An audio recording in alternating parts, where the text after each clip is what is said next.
جی دوستو، جیسا کہ آپ جانتے ہیں کہ پچھلے دنوں قطر کے امیر بھارت کے دورے پہ تھے، اور اس دورے میں جہاں اور بہت سی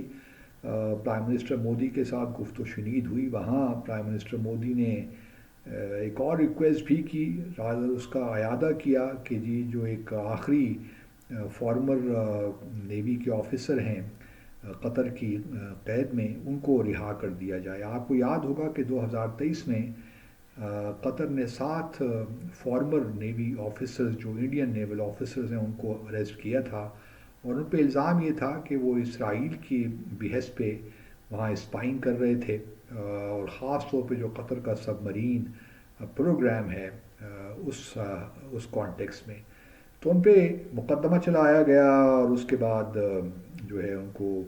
عمر قید کی سزا ہوئی۔ پھر وہ عمر قید، پہلے پھانسی کی سزا ہوئی، پھر وہ عمر قید نے بدلی، اور پھر بھارت کی ریکویسٹ میں ان 7 میں سے 6 افراد کو چھوڑ دیا گیا، رہا کر دیا گیا اور بھارت کے حوالے کر دیا گیا۔ لیکن جو ان کے لیڈر تھے ان کو بہرحال قطر نے نہیں چھوڑا، گو کہ ان کی بھی جو سزا تھی پھانسی کی اس کو تبدیل کر کے عمر قید میں کر دیا گیا۔ لیکن ابھی جب بھارت گئے تھے قطر کے امیر، تو پرائم منسٹر نے بہت زور لگایا، لیکن قطر کے امیر نے فی الحال کہا کہ جی ابھی ہمارے لیے چھوڑنا مشکل ہے۔ اب یہ سارا معاملہ ہو رہا ہے، تو آج کی خبر یہ ہے کہ قطر نے ایک اور فارمر ڈپلومیٹ کو یا فارمر انٹیلیجنس آفیسر کو اریسٹ کیا ہے، اور اس پر بھی یہی الزام ہے۔ ابھی صحیح پوری تفصیل کے ساتھ خبر نہیں آئی، ڈیٹیلز نہیں آئی، لیکن خبر یقیناً صحیح ہے کہ وہاں پہ اریسٹ کیا گیا ہے، اور اس پہ بھی الزام یہی ہے کہ اسرائیل کے بہاف پہ وہ جاسوسی کر رہا تھا وہ شخص۔ اب وہ کن معاملات میں، کیا وہ سب مرین پروگرام کے حوالے سے تھا یا کچھ اور تھا، لیکن یہ تو ڈیٹیلز آئیں گی تو معلوم ہوگا۔ لیکن اس سے ایک بات بالکل واضح ہو جاتی ہے کہ اس وقت اسرائیل، یو ایس اور بھارت کا زبردست نیکسس چل رہا ہے، خاص طور پہ خلیجی ممالک میں۔ تو خلیجی ممالک اور خاص طور پہ قطر، کیونکہ قطر ایک ایسا ملک ہے جو کہ انڈیپینڈنٹ اپنی پالیسی اختیار کیے ہوئے ہے۔ جو گلف کوآپریشن کونسل ہے وہاں بھی قطر کو خاص اچھی نظروں سے نہیں دیکھا جاتا۔ الجزیرہ جو ٹی وی ہے اس پہ بھی بڑے بڑے کنسرن ہیں، چاہے وہ سعودی عرب ہو، یو اے ای ہو۔ اور پھر ہم یہ بھی جانتے ہیں کہ قطر کا ٹریڈیشنلی ایک رہا ہے مسلم بردرہڈ، جو ایجپٹ میں تھے ان کے ساتھ بھی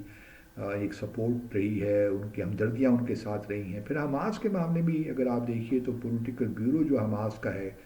وہ ہے اس وقت، ان کا آفس موجود رہا دوحہ میں، ابھی بھی اگر آپ دیکھیے تو وہاں پہ ہی قاہرہ میں اور دوحہ میں ٹاکس بھی ہوتی رہی ہیں۔ تو اور پھر دوحہ میں ہی افغانستان کے جو طالبان تھے وہاں ان کا آفس تھا، اور وہیں پہ دوحہ ایکارڈز بھی ہوا۔ تو قطر کی اپنی ایک انڈیپینڈنٹ پالیسی ہے، آپ اس سے اتفاق کریں اختلاف کریں وہ الگ بات ہے، لیکن اس انڈیپینڈنٹ پالیسی کو اسرائیل بھی پسند نہیں کرتا، کیونکہ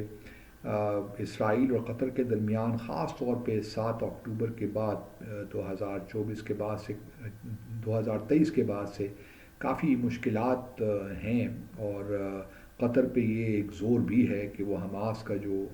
پولیٹیکل وہاں بیورو ہے، پولیٹیکل آفس ہے، اس کو بند بھی کریں۔ لیکن ابھی تک قطر اس کلنگنگ ٹو اٹس گانز، اور وہ اس بارے میں بڑی کلیئرٹی ہے۔ لیکن یہاں یہ میں سمجھتا ہوں کہ جہاں قطر کو باقی جو عرب ممالک ہیں، خلیجی ممالک خاص طور پہ، ان کے لیے ضروری ہے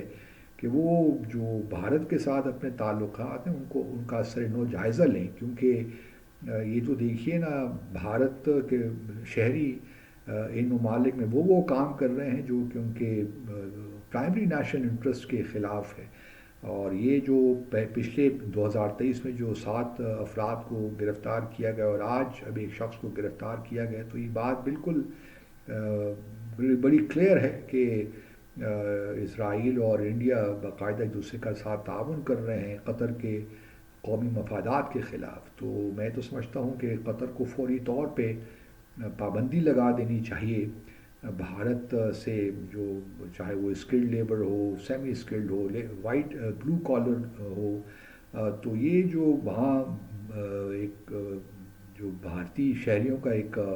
وہاں پہ انوالومنٹ رہی ہے، یہ تو کسی طور بھی اس کی اجازت نہیں دی جا سکتی۔ اور یہ بھارت کا بہرحال ایک وتیرہ رہا ہے۔ حالانکہ قطر نے بڑی میزبانی کی، اتنے بھارتی باشندوں کو وہاں جابس دیں، ریمیٹنسز وہاں سے جاتی ہیں، پھر ابھی انویسٹمنٹ بھی قطر بھارت میں کرنا چاہتا ہے، تجارت بھی بڑھ رہی ہے، لیکن ساتھ ساتھ جو قطر کے قومی مفادات ہیں، جو پرائمری انٹرسٹ ہیں، ان کے خلاف بھی بھارت کے آفیشلز، چاہے وہ فارمر ہوں یا انکمبنٹ ہو، وہ انوالوڈ ہیں، اسپائنگ میں جاسوسی کر رہے ہیں اسرائیل کے لیے۔ تو اس کی تو قطعاً کوئی اجازت نہیں دی جا سکتی، اور یہ پاکستان کے لیے بھی ایک موقع ہے کہ وہ بھارت کو ایکسپوز کرے، خاص طور پہ خلیجی ممالک میں بڑے اس کو طریقے کے ساتھ، ایک فنیس کے ساتھ اور اسکلفلی بھارت کا جو چہرہ ہے اس کو پوری دنیا کے سامنے لانا چاہیے کہ اپنے دوستوں کے ساتھ ہی وہ کیا کر رہا ہے۔ اور اس میں آبویسلی پاکستان کے لیے بے شمار اپرچونیٹیز نکل سکتی ہیں جو کہ ہمارے پاس تھیں، ہماری جو اسپیس تھی وہ بھارت نے لی۔ یہ وہ چیزیں ہیں، کیونکہ ہمارے تو دیکھیں نا، ہمارے کوئی ایسے انٹرسٹ یا ڈیزائنز نہیں ہیں اپنے خلیجی ممالک بھائیوں کے خلاف۔ ہم تو چاہتے ہیں کہ ہمارے تعلقات بہتر سے بہتر ہوں، اور ہر شعبے میں ہم چاہتے ہیں کہ یہ تعلقات کنسالیڈیٹ ہوں، اسٹرینتھن ہوں، آگے بڑھیں میوچل بینیفٹ میں۔ تو ہمارے تو کوئی ایسے جو ہے ایسے ارادے نہیں ہیں کہ ہم خلیجی ممالک کی جو سیکیورٹی ہے، بلکہ ہم تو بہت سے حوالوں سے ان کے سیکیورٹی کے ضامن بھی ہیں۔ اس لیے میں نے کچھ عرصہ پہلے کریسنٹ سیکیورٹی انیشیٹو کی پروپوزل ہی پیش کی تھی کہ مسلمان دنیا کو چاہیے کہ وہ اس پہ غور کریں، اور اس کی شروعات جو ہے وہ ہو سکتی ہے پاکستان، بنگلہ دیش، ٹرکی، ایران، ان ممالک سے بات چیت کر کے، اور اگر کچھ نہیں تو کم از کم تین ممالک ہی ہو سکتے ہیں، اس میں ٹرکی، پاکستان اور بنگلہ دیش بھی شامل ہو سکتے ہیں، پھر ایران، آذربائیجان، سعودی عربیہ، قطر، یہ سارے ممالک ہیں، کیونکہ پاکستان ایک نیوکلیئر ویپنز اسٹیٹ ہے۔ تو ہماری بڑی اہمیت ہے، اور ہماری فوج دنیا کی، ہماری آرم فورسز دنیا کی بہترین آرم فورسز میں ان کا شمار ہوتا ہے پروفیشنلی اسپیکنگ۔ تو کوئی وجہ نہیں ہے کہ ہم اس انیشیٹو کو لیڈ نہ کریں۔ تو اس وجہ سے میں سمجھتا ہوں کہ بھارت کا جو اس کو ایکسپوز کرنا چاہیے بھارت کو، کہ اس کے جو فارمر آفیشلز ہیں یا ایون جو ان پوزیشن بھی ہیں اس وقت، وہ کس طرح ان ممالک کے انٹرسٹ کے خلاف کام کر رہے ہیں۔ ابھی ڈیٹیلز آئیں گی تو ذرا چیزیں اور صورتحال ذرا واضح ہو جائے گی، لیکن میں نے کہا کہ یہ ایک خبر آئی ہے تو اس پہ انیشل جو ہے وہ میں تبصرہ کروں، اور یہ آپ سے ساتھ شیئر کروں کہ کس طرح بھارت ہمارے خلیجی ممالک